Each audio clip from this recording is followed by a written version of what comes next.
Scott, you're the small business health insurance expert here at our association, and you've been providing a great deal of information over the past couple of years about the federal effort to reform health insurance, health care. You authored an article that our members and viewers can see in the latest issue of Focus on Small Business magazine. Of course, we had to write that some weeks ahead of time to meet our publishing deadlines. So we tried to make it pretty general, but as an update, some breaking news just this week. President Obama has relaunched or reintroduced his health care plan. What can you tell our viewers about that? A little bit. Rob Fowler, Dave Palzarok, and I spent the first 3 days of last week in Washington kind of banging around the halls of Congress talking to elected officials from all different corners of Michigan, and it was pretty clear last week when we were in that health care was on their mind. The President's Health Care Summit was last Thursday. Everybody knew that was going to happen. Nobody really knew what would the outcome be, but it was, like I said, it was on the top of their mind.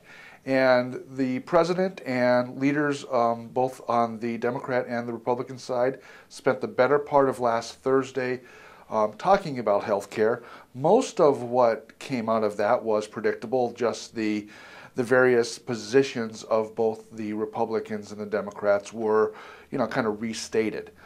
The biggest probably divide between the two sides right now seems to be what the role of the federal government ought be in health care reform.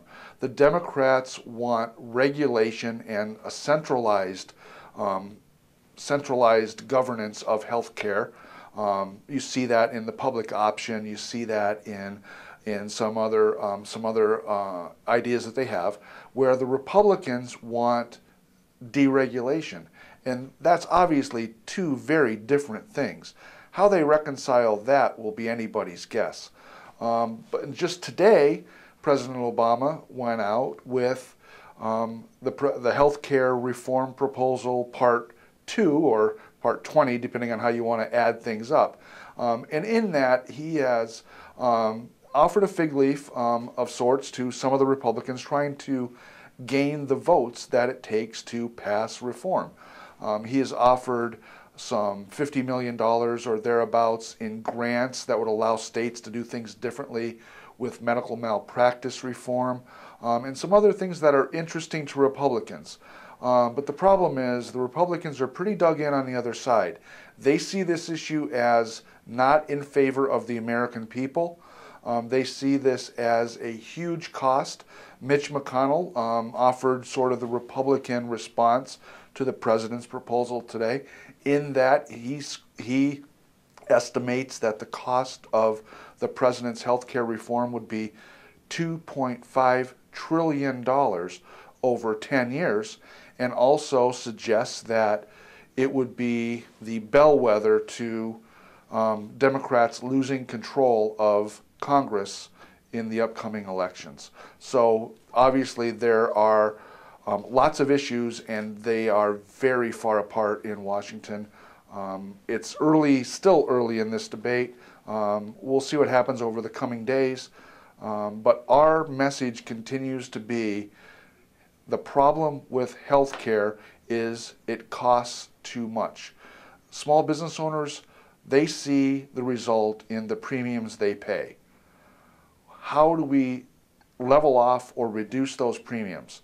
SBAM says cost controls, individual responsibility, meaning that the people that should be insured get insured, reducing the insurance plan's ability to deny coverage or take it away from people that already have it, reducing pre-existing conditions, and then the fourth piece, and it's all in both the recent issue of Focus and on our website, the fourth piece is medical malpractice reform. That's our simple answer to a very complex problem.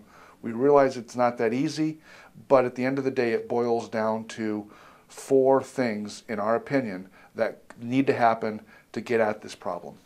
So Scott, as you said, the president's proposal that he talked about today, you don't feel it really does much to make health insurance cost less? I don't think what's happened on the Democrat side of this debate will have the impact that it needs to in reducing the cost. And that's really what it's all about, in our opinion.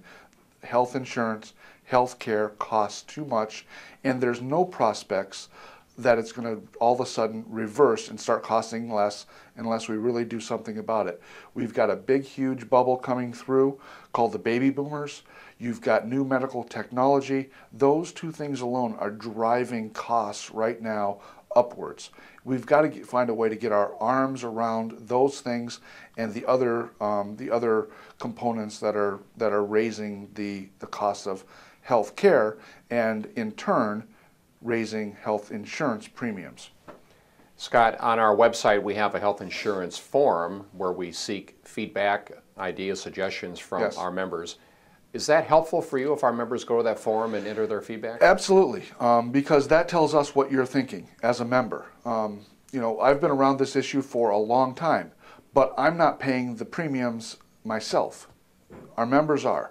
So let us know what you're thinking. My thoughts, I've just today put a new article on health insurance reform. Much of what I've said here is in that article. Go there. Tell me if you think I'm on track or off base. I want to know, because that if I'm off base, I need to know that so that we can alter our thinking and our conversations with the folks in Washington. Scott Lyon is Vice President of Small Business Services for the Small Business Association of Michigan. Scott, thanks again for joining us. Thanks, Mike.